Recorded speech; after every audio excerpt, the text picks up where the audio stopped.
जय भीम साथियों, मैं हरिकेश्वर।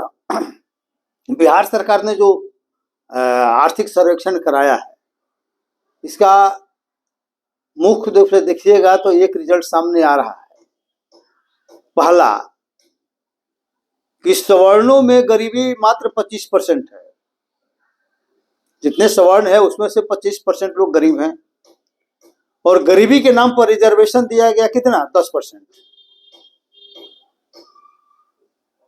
25%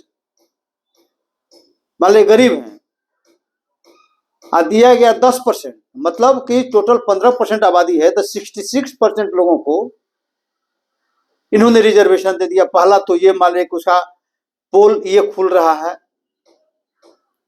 दूसरा पोल ये खुल रहा है कि नीतीश कुमार ने दलित महादलित किया इस आधार पर कि पासवान बहुत आगे हैं, लेकिन जो रिजल्ट सामने आ रहा है, पासवान से बहुत लोग बहुत मामले सभी मामलों में आगे हैं। आर्थिक मामले में भी उससे अमीर बहुत लोग हैं, शेड्यूल कास्ट में भी, शैक्षणिक क्षेत्र में भी मान लीजिए उससे बहुत लोग आगे हैं, रोजगार में भी आगे हैं, फिर भी दलित महादलित बना के कंसेप्ट दिया गया।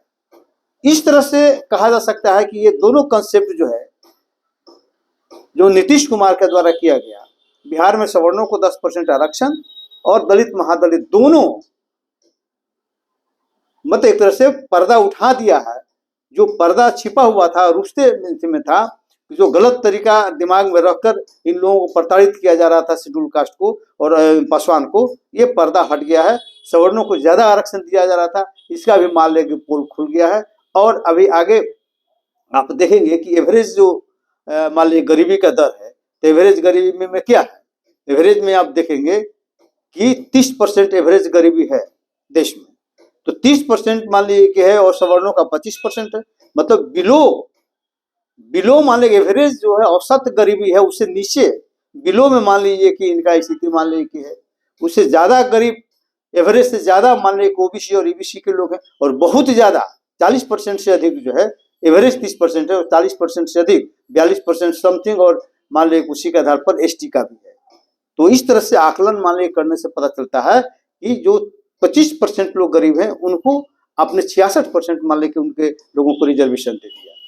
तो ये एक बहुत बड़ा मसला है, और गरीबी के नाम पर ही सिर्फ दिया है, तो इसलिए ये भी एक बहुत बड़ा फेटल मान लीजिए कि लोगों के दिमाग में बात जा रही है। और दूसरा है कि मान लीजिए दलित महादलित को कंसेप्ट सरकार को तुरंत खत्म करना चाहिए, क्योंकि जो कंसेप्ट लेकर आपने किया था वो एकदम झूठा साबित हो गया है।